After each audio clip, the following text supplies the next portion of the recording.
5 anos atrás, Martin realizou seu grande sonho: abrir seu próprio restaurante. Era algo que ele havia perseguido por muito tempo, e quando finalmente aconteceu, o resultado foi exatamente o que ele imaginava. Um ambiente acolhedor no centro da cidade, com pratos sofisticados e preços acessíveis que logo conquistou os clientes. O restaurante nunca ficava vazio, e Martin não poderia estar mais satisfeito. Ele sempre acreditou que tinha sorte, tanto no trabalho quanto na vida pessoal. 3 anos antes, Martin havia se casado com Bianca, uma jovem que ele considerava a mulher mais incrível que já conhecera. Ela era mais nova e recém-formada na universidade, quando seus caminhos se cruzaram de forma inesperada. Em um dia chuvoso, Martin, que raramente oferecia carona a estranhos, decidiu parar para Bianca, que estava encharcada no ponto de ônibus.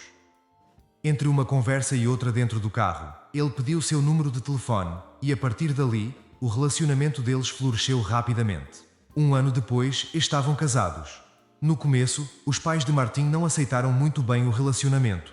Para eles, Bianca era simples demais para o filho, e sua família não correspondia ao nível social que imaginavam ser o ideal. Criada apenas pelo pai, Bianca pouco falava sobre sua mãe, que havia abandonado a família quando ela tinha apenas 12 anos. Mesmo diante da resistência dos pais, Martin nunca se deixou influenciar. Ele tinha plena certeza de que construiria uma vida feliz ao lado de Bianca e que formaria uma bela família. Com o tempo, os pais de Martin foram mudando de opinião. Eles perceberam o quanto Bianca amava seu filho, e quando o pequeno Luan nasceu, a aceitação foi inevitável. Luan, que se parecia muito com o pai, rapidamente conquistou o coração dos avós. Agora, com 2 anos de idade, Luan era o centro das atenções. Bianca dedicava-se completamente ao filho, enquanto Martin aproveitava ao máximo os momentos com a família após os dias de trabalho. Naquele dia em particular, ele saiu de casa mais cedo do que de costume, pois precisava resolver algumas questões com os fornecedores e cuidar de alguns documentos no restaurante. Perto do meio-dia, enquanto estava em seu escritório no restaurante, Martin ouviu passos leves na porta. Para sua surpresa, era Bianca, com o pequeno Luan nos braços. "Não esperava te ver agora", ele comentou, levantando os olhos das papeladas. "Aconteceu alguma coisa?"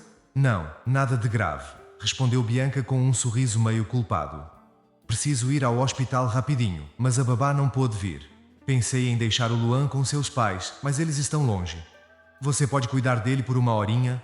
Prometo que não vou demorar." Martin, sempre disposto, sorriu e estendeu os braços para o filho. "Claro, nós vamos ao parque e ele vai adorar."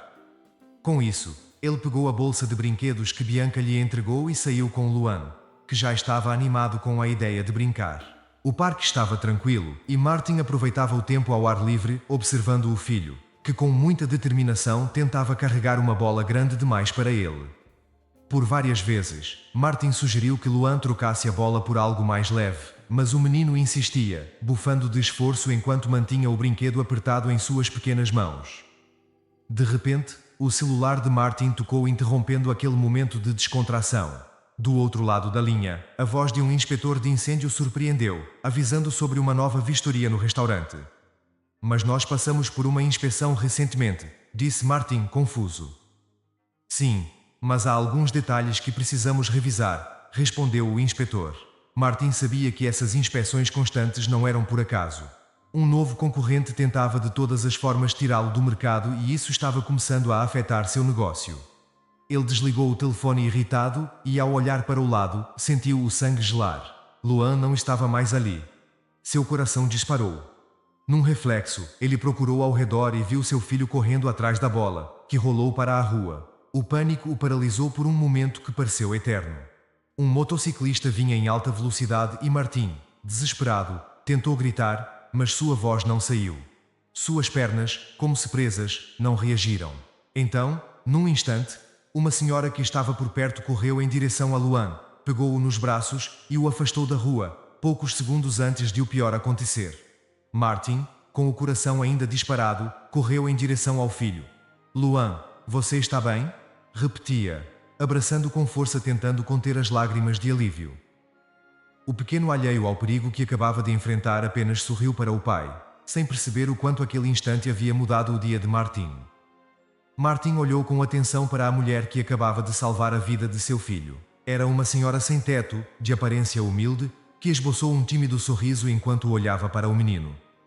Seu filho é incrível, disse ela suavemente. Martin, tomado por uma imensa gratidão, fez algo que ele nunca imaginaria. Pegou a mão dela e respeitosamente a beijou. Eu nem sei como agradecer. Muito obrigado, disse ele, ainda sentindo seu coração desacelerar após o susto. A mulher ficou visivelmente constrangida. Não foi nada. Eu só estava no lugar certo, na hora certa, respondeu. Quando ela começou a se afastar, Martin foi atrás. Espere, por favor. Como posso retribuir? Posso fazer algo por você? Ela deu um sorriso melancólico. Acho que meus problemas são grandes demais para você resolver. Nesse momento, uma garotinha passou mastigando uma maçã, lançando olhares curiosos para a cena. Martin notou o olhar da senhora. Ele entendeu tudo sem que ela precisasse dizer uma palavra. Senhora, disse ele com gentileza, deixe-me pelo menos te oferecer uma refeição. Venha comigo ao meu restaurante. Eu faço questão. A mulher balançou a cabeça hesitante. Eles vão me mandar embora. Sussurrou, como se já tivesse vivido essa situação antes. Martin sorriu e respondeu. Não vão. O restaurante é meu. Eu garanto que ninguém a incomodará. Ele estendeu a mão novamente, desta vez com uma suavidade que transmitia confiança. A mulher, mesmo com desconfiança, aceitou o gesto e o seguiu, ainda incrédula diante da bondade inesperada. Clara, esse era o nome dela. Havia voltado para a cidade sem nada. Sem emprego, sem casa, dormindo onde pudesse, entre prédios abandonados e sob pontes. Martin percebeu que a vida dela carregava histórias difíceis e decidiu não pressioná-la com perguntas. Quando chegaram ao restaurante, os olhares curiosos dos funcionários os acompanharam. Mas ninguém ousou questionar o patrão. Martin levou Clara até uma sala reservada, onde poderiam ficar à vontade. Logo uma garçonete trouxe uma bandeja cheia de comida e Clara olhou para tudo aquilo com timidez. Eu não consigo comer tanto, murmurou. Experimente, disse Martin com um sorriso acolhedor. Nosso chefe é excelente, você vai gostar. Clara começou a comer com uma fome evidente, como se há tempos não tivesse uma refeição decente. Martin, para não deixá-la constrangida, virou-se para o filho, fingindo se distrair. Mas em sua mente uma ideia começava a se formar. Ele sabia que podia fazer mais por aquela mulher e não era só por gratidão, mas porque enxergava nela algo especial. Clara, disse ele com a voz calma. Gostaria de trabalhar aqui no restaurante? Temos uma vaga para faxineira. Mas por que eu? Sou uma sem teto. Ninguém me daria uma chance. Minha funcionária Laura tem um quarto. Eu me comprometo a pagar o aluguel por um tempo, até que você consiga se estabilizar, respondeu Martin com serenidade. O olhar de Clara era de pura surpresa, quase de incredulidade. Mas por quê? Você já fez tanto por mim hoje. Você ainda não chegou ao fundo do poço, disse ele, escolhendo as palavras com cuidado. Não bebe, se mantém digna, e além disso, salvou meu filho. Agora deixe-me retribuir de alguma forma. Ela ficou em silêncio por um momento, absorvendo as palavras de Martin, até que com um sorriso tímido, assentiu. Sim, aceito. Mais tarde, Martin deu a Clara algum dinheiro para comprar roupas e a levou até o quarto que seria seu novo lar. Enquanto se despediam, ele refletiu sobre as voltas que sua vida tinha dado.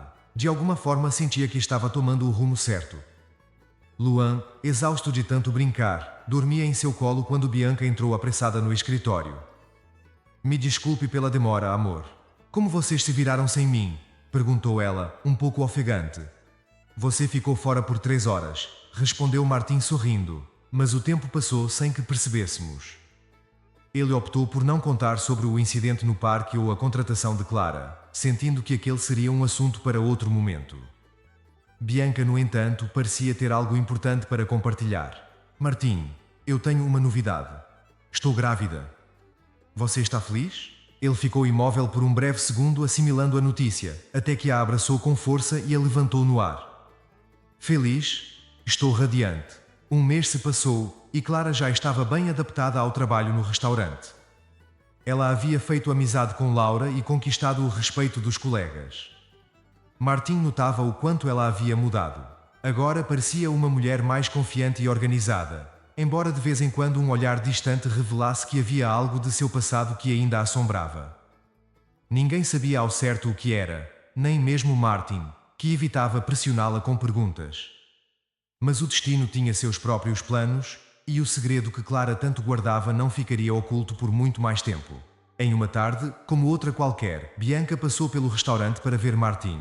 Eles haviam deixado Luan com os avós e planejavam desfrutar de um jantar romântico juntos. Bianca entrou animada pensando na noite agradável que os esperava, mas foi surpreendida ao encontrar Clara na porta. Algo nos olhos da mulher fez com que Bianca parasse, sentindo uma estranha conexão, como se algo muito maior estivesse prestes a ser revelado. As duas ficaram estáticas, os olhares se cruzando, como se tentassem reconhecer algo além do tempo perdido. "O que você está fazendo aqui?" exclamou Bianca, a voz carregada de incredulidade e raiva. Clara, por sua vez, mal conseguia segurar as lágrimas. "Meu Deus, filha, é você?" "Eu nunca soube onde te procurar", murmurou ela, quase em um sussurro. "Você me abandonou", respondeu Bianca, a dor misturando-se à ira que queimava em sua voz. "Todos esses anos, você sumiu sem nunca dar sinal de vida, sem ao menos tentar me encontrar. E não me chame de filha." O alvoroço logo chamou a atenção dos funcionários e até dos clientes do restaurante que, curiosos, olhavam na direção da porta. Martin, alertado pelo tumulto, saiu de seu escritório. Ele mal podia acreditar no que via. Sua esposa, sempre tão serena, estava tomada por uma fúria que ele nunca havia presenciado. "O que essa mulher está fazendo no seu restaurante?" Bianca gritou com a voz amarga. "Ela trabalha aqui", respondeu Martin, ainda tentando processar o que estava acontecendo. Ele mal podia reconhecer a mulher calma e doce com quem se casou. Agora, ela era pura raiva. "Então a despeça agora", Bianca exigiu, antes de girar nos calcanhares e sair apressada, batendo a porta com força. Sem entender absolutamente nada, Martin ficou parado, olhando a porta que sua esposa acabava de fechar. "Clara, o que aconteceu? O que você fez para deixá-la tão fora de si?" ele perguntou ainda em choque. Sua esposa era conhecida por sua paciência, e aquela explosão de raiva era algo inimaginável. Clara permaneceu em silêncio por alguns segundos, a cabeça baixa, as lágrimas silenciosas escorrendo por suas bochechas. "Me deixe explicar tudo para você", ela disse finalmente, sua voz fraca indicando que ele a seguisse até uma sala reservada.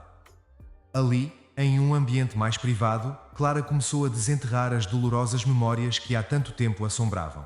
Ela começou a contar sobre sua vida com Ricardo, o pai de Bianca.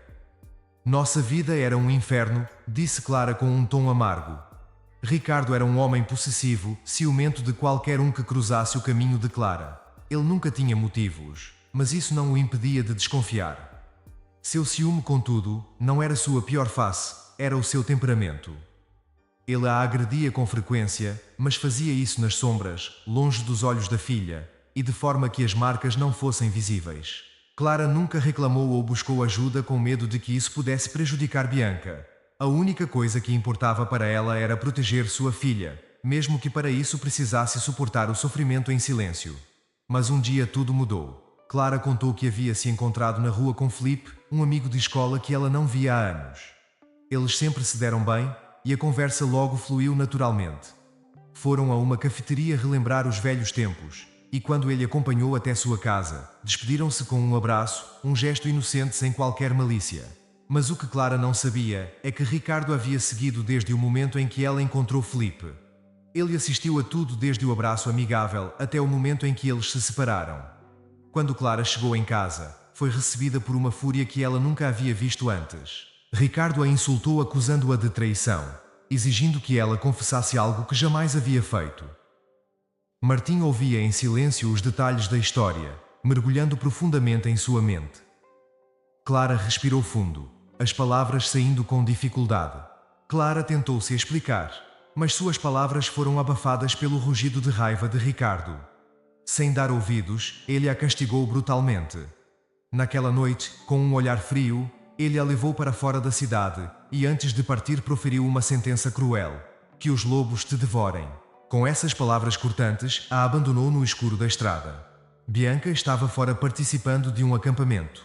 Ao retornar, encontrou seu pai com a alegação de que sua mãe havia os abandonado. Clara passou uma semana vagando, tentando se recompor, mas quando finalmente decidiu retornar à cidade, foi novamente interceptada por Ricardo. Ele a encontrou com um olhar severo e disse: O que você está fazendo aqui? Eu ordenei que não voltasse. Clara tentou argumentar, dizendo que apenas queria levar sua filha, mas Ricardo a interrompeu. Não ouse levá-la. Se tentar novamente, você vai se arrepender. Tremendo de medo, Clara recuou, compreendendo que sua tentativa de resgatar a filha só traria mais problemas. Se quer que sua filha esteja segura, mantenha-se afastada, murmurou Ricardo com uma frieza gelada. Com o coração apertado e o medo pelo bem-estar de Bianca, Clara saiu dali. Encontrou abrigo temporário na casa de uma amiga, mas logo foi expulsa sem explicações, um ato que ela soube ser obra de Ricardo, cuja influência era vasta e temida. Clara, determinada a recuperar a filha, usou suas habilidades de costura para conseguir trabalho em uma pequena fábrica de roupas. Todos os dias ela era consumida por um único pensamento: reunir-se com Bianca e escapar daquele pesadelo. Mas o medo de agravar a situação a impedia de se aproximar da filha. Então algo inesperado aconteceu. O dono da fábrica, fundado em dívidas, foi à falência. Quando a fábrica finalmente foi fechada, os proprietários desapareceram, as trabalhadoras se dispersaram, cada uma tentando encontrar um novo caminho, enquanto Clara lutava para reconstruir sua vida e encontrar uma maneira de retomar o que lhe foi cruelmente arrancado. Clara correu de volta para sua cidade natal com o coração apertado, ansiosa para encontrar sua filha. No entanto, ao chegar à antiga casa onde haviam vivido, encontrou outra família ocupando o local, e ninguém sabia nada sobre Bianca. Era como se todas as suas raízes tivessem sido arrancadas. Ela estava de volta à cidade, mas completamente só. Anos se passaram, mas naquele dia o destino a colocou no caminho de Martim. Eu não fazia ideia de que você era o marido de Bianca, Clara disse entre soluços. Então Luan é meu neto? Meu Deus, que coincidência inacreditável. Você acredita em mim? Martim ficou em silêncio, suas emoções conflitantes. Clara parecia genuína, mas a história que contava era difícil de acreditar. E se ela estivesse inventando tudo? Será que realmente havia sido forçada a abandonar Bianca? Ou teria deixado a filha por escolha própria? Talvez naquele dia no parque ela não estivesse simplesmente observando o neto por acaso, mas sim vigiando a família, calculando seus próximos passos. Martim, após um longo momento de reflexão, finalmente respondeu. Ricardo morreu no ano passado, vítima de uma infecção. Ao ouvir isso, Clara abaixou a cabeça, à esperança de provar sua inocência desmoronando de vez. Como poderia se defender agora? Mas eu acredito em você, disse Martim. Sempre percebi que havia algo de cruel em Ricardo. Bianca nunca falou abertamente sobre ele, mas também nunca o amou de verdade. É possível que ele a tenha maltratado. Ele não era apenas frio, era algo mais. Martim tomou uma decisão. Vou conversar com Bianca e tentar organizar um encontro entre vocês duas. Por enquanto, descanse. De volta à sua casa, Martim encontrou Bianca esperando por ele. Ela estava imersa nas memórias de sua infância, recordando a dor profunda que sentiu quando seu pai lhe disse que sua mãe os havia abandonado. No fundo, ela sempre duvidou disso. Esperou por anos que a mãe voltasse, mas isso nunca aconteceu. Agora, Clara estava de volta. Mas por quê? Para pedir perdão depois de tanto tempo. Martim abraçou Bianca, seus olhos refletindo uma preocupação profunda. Como você está se sentindo? Ela suspirou. Com a voz trêmula, disse não muito bem. Quer que eu chame um médico? Perguntou Martim. Bianca balançou a cabeça. Não, o bebê está bem. Só foi muito difícil vê-la. Martim então começou a contar a história de Clara, desnudando cada detalhe doloroso que ouviu. Bianca ouviu em silêncio, absorvendo cada palavra. Quando ele terminou, lágrimas começaram a rolar por seu rosto. Será verdade? Ela murmurou. Sempre senti que havia algo que meu pai escondia. Na infância, não compreendia tudo, mas me lembro dos olhos vermelhos da minha mãe. Ela dizia que algo tinha entrado nos olhos dela, e tomava analgésicos. Nunca imaginei que estava vivendo com um monstro. A perplexidade tomou conta de Bianca, e com uma determinação renovada, ela se virou para Martim e disse: Preciso ver minha mãe. Você sabe onde ela mora? Sim, respondeu Martim. Logo, mãe e filha se encontraram. A reunião foi carregada de emoções, mas à medida que as verdades e confissões surgiam, Bianca via sinceridade nos olhos de Clara. A mãe, finalmente livre do passado sombrio, encontrou um novo lar na casa de Bianca e Martim. Eles aprenderam que, por mais desconcertante que seja, a vida tem suas próprias formas de reunir as pessoas, muitas vezes transformando o caos em algo inesperadamente belo. Se essa história te emocionou, deixe seu like e seu comentário e se inscreva no canal para receber mais histórias como essa. Obrigado!